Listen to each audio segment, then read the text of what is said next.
Hello दोस्तों। कहानी संख्या नंबर 19 में मैं आपका दोस्त संतोष स्वागत करता हूँ। आखिर हम लोग जो खाना वगैरह बनाते हैं वह उसके लिए कोई प्रोडक्ट की जरूरत तो पड़ती है।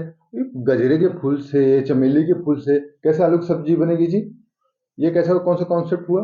नहीं, कहानी का कॉन्सेप्ट तो यही है और इसका जादू क्या है, कहानी के साथ मैं शुरू करता हूँ।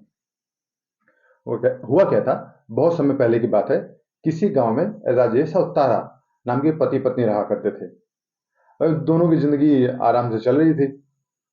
गांव वगैरह में सभी सुखी संपन्न आराम चल रहा है, लेकिन इसी क्या हुआ कि अचानक से किसी कारणवश गांव में अकाल पड़ गया।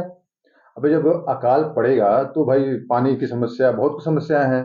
तो उसको दूर करने के लिए उन्होंने कहा कि चलो गांव छोड़कर कहीं और चलते हैं। नगर गए भाई, नगर बड़ा बड़ा नगर जहाँ राजा मंत्री एक से एक लोग रहा करते थे। गए तो सर मुझे लगता है राजेश बोला कि एक्चुअल में कहानी में रमेश बाबू है। चलो मैं उनको रमेश कर देता हूँ वापस, क्या फर्क फर्क पड़ता है। चलिए मैं उनको आप रमेश कर दिया। ठीक है, रमेश बाबू सही समय से गए थे। भाई अब चाहे जो नक्षत्र में निकले हों, चाहे जो गए, तो नगर व्यवस्था विभाग में बड़े बाबू का उनको पद मिल गया।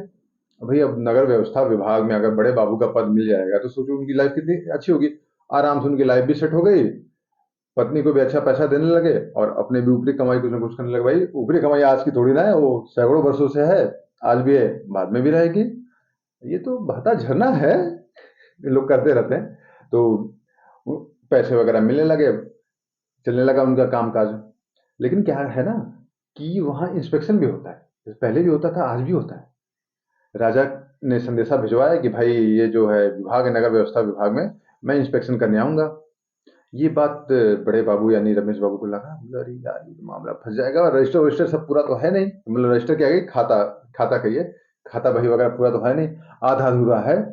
मस्ती के चक्कर में तो पूरा नहीं किया। अब राजा तो फांसी लटका देगा, क्या हुआ क्या नहीं। बेचारे चिंतित से पत्नी के पास गए। पत्नी बोले हाँ क्या हुआ जी, क्या बात है?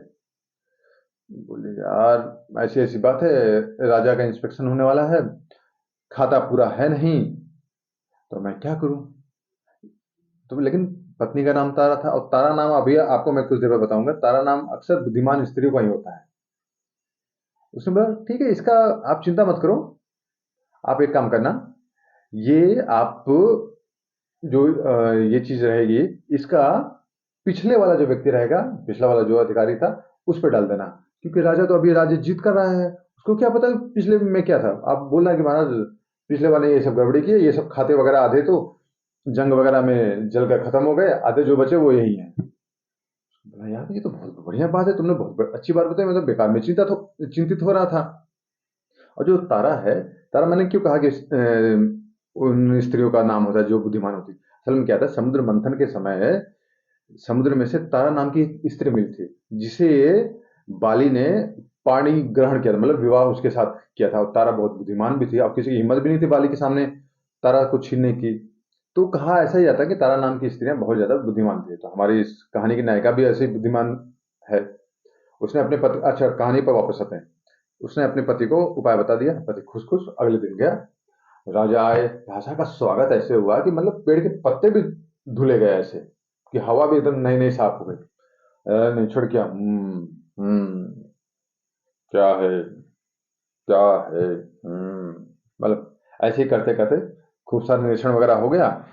बड़े बाबू बोले कि आओ आओ राजा आओ, पूछो पूछो क्या पूछते हो। जब खाता वगैरह देखा, बोलो इसमें एक कमी है, इसमें ये कमी है। तो उसने बोला महाराज ये जो पिछले व्यक्ति थे, जो कि अब तो यहाँ रहे नहीं, उनकी तो मृत्यु हो चुकी है। उन्होंने ये सब खाता किया, और युद्ध वगैरह में आधे तो खाता जल गए, और पता नहीं क्या उन्होंने किया, उनको ध्यान देना चाहिए था।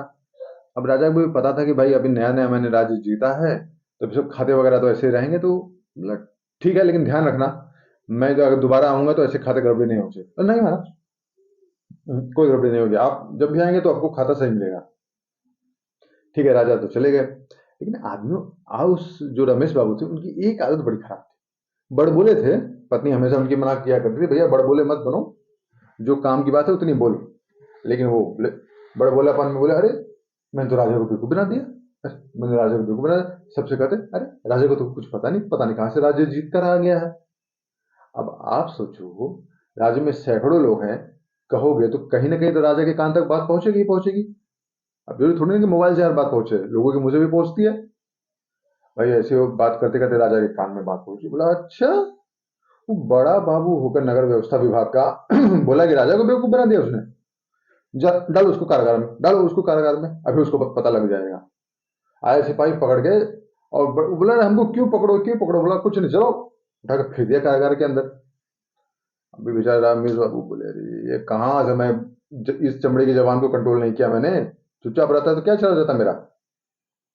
अभी बात उसकी पत्नी को पता लगी, पत्नी बोली कि या मेरे पति ने गलती तो की लेकिन उनको बचाना पड़ेगा। और उसने कुछ दिन तक उपाय सोचा कि क्या उपाय किया जाए, करते करते उसको एक उपाय आया। वो गई नगर के रसोइया, जो नगर का राजा का जो मेन रसोइया होता है उसके पास गई, उसको अपने एक सोने की अंगूठी निकाल के दी और कुछ बात बताई। रसोइया बोला ठीक है, काम तुम्हारा हो जाएगा, इस समय पर ऐसा ऐसी व्यवस्था कर दी जाएगी। ठीक है भाई, हो गया। तो तारा थी राजा के पास गई, बोले कि महाराज मेरे पति से गलती हो गई बड़े बोलेपन में, अब उसको माफ कर दिया जाए, वो हम लोग यहाँ से चले जाएंगे, यहाँ कभी नहीं रहेंगे। बोला नहीं, एक तो बेवजह बेइज्जती कर रहा है, ऊपर से बोला कि माफ कर दे, ऐसे तो कोई भी बोल देगा, वो दूसरे राज्य चला जाएगा, ऐसे थोड़ी ना होता है।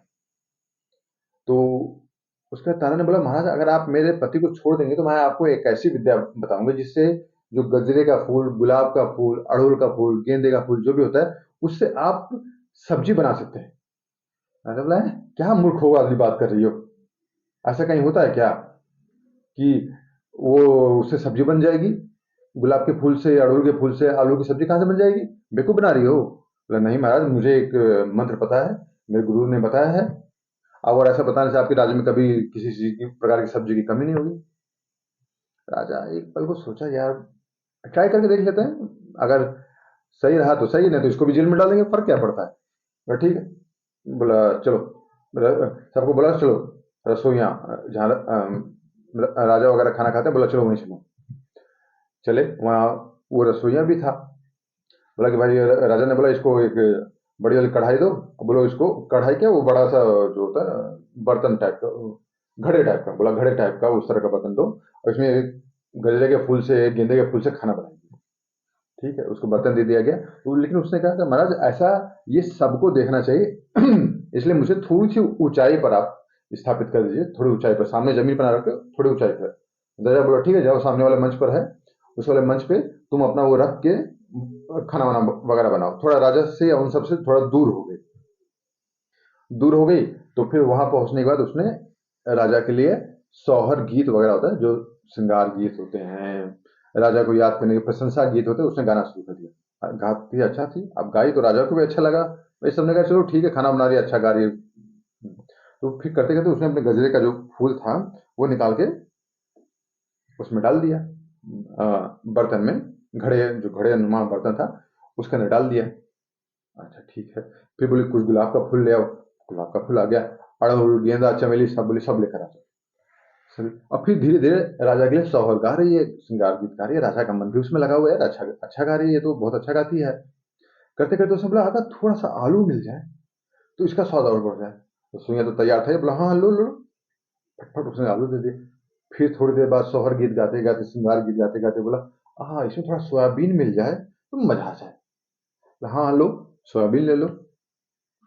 अब फिर धीरे धीरे बोला हाँ हाँ हाँ, इसमें थोड़ा सा नमक, मिर्च और टमाटर मिल जाए तो बहुत बढ़िया हो जाए। क्यों राजा जी, जी आप ही के लिए है, हाँ हाँ दे दो बहुत अच्छा। वो तो उसके गाने से खुश था राजा, ध्यान उसका खाने में किसी को थोड़े ना था कि खाने में क्या हो रहा है क्या नहीं, गाने से सारे खुश। गाने से मतलब एकदम मोहनी मंत्र जैसा वो गाना था, कुछ सारे खुश हो गए थे यार, बहुत बढ़िया तरीके से गा रही है। उसने करते करते धीरे धीरे सारी सब्जी मंगा ली, और उसने धीरे धीरे सब्जियां बना ली। अब गुलाब के फूल ये सब थे तो वो तो वैसे ही गल के खत्म हो चुके थे, वो वैसे के वैसे ही नष्ट हो गए, सिर्फ खाने का स्वाद ही बढ़ाया था उसने। अब पूरी सब्जी तो हो गई तैयार, अब सबको लग रहा है कि अब फूलों से सब्जी बनी है। उस बात को केवल तारा समझ रही थी और रसोईया समझ रहा था। फिर करते करते उसने रसोइयों को सबसे पहले परोसा, क्यों क्या होता है, एक रिवाज है पहले भी होता था कि सबसे पहले रसोइया या फिर जिसने खाना बनाया है वो चखेगा। रसोइया ने खाना चखा, बोला हाँ महाराज ये खाना सही है, आप इसे खा सकते हैं। राजा के पास खाना गया, तस्वीर में सरा के फूलों की खुशबू तो आ ही रही थी, और वो और ऊपर से उसने श्रृंगार गीत गाया हुआ था। राजा एकदम खुश था अंदर से। खाना खाया थोड़ा सा, बोला वाह क्या बात है तारा, तुमने तो मेरी सारी समस्याओं का निवारण कर दिया। अब मैं इन फूलों से ऐसी सब्जियां बनाऊंगा कि पूरे राज्य में कभी कभी किसी को भूखा नहीं सोना पड़ेगा। जाओ उसके पति को आजाद करो। उसके पति को आजाद कर दिया गया। पति को जैसे आजाद किया, तारा बोली भागो यहाँ से कैसे भी, अपना बोरिया बिस्तर उठा के। दोनों ने बोरिया बिस्तर उठाया और भगे। बोले कि राजा को पता लगे उससे पहले ऐसे राज्य जाओ जो कि इस राजा से दुश्मनी रखता हो। गए उस राज्य में जाकर रहने लगे और अपना कोई ना कोई काम धंधा उन्होंने शुरू कर दिया, लेकिन फिर दोबारा मुड़कर उस राज्य की तरफ नहीं आए। ये कहानी इसलिए कहा जाता है कि जब बुद्धिमान स्त्री आपके साथ हो तो काम बड़े आसान हो जाते हैं, क्योंकि वो गुलाब के फूल से भी आलू की सब्जी बना सकती है। तो कहानी गई वन में, सोचो अपने मन में। कल मैं फिर एक और नई कहानी लेकर आऊंगा। लाइक एंड सब्सक्राइब करिएगा चैनल को। Signing off, bye.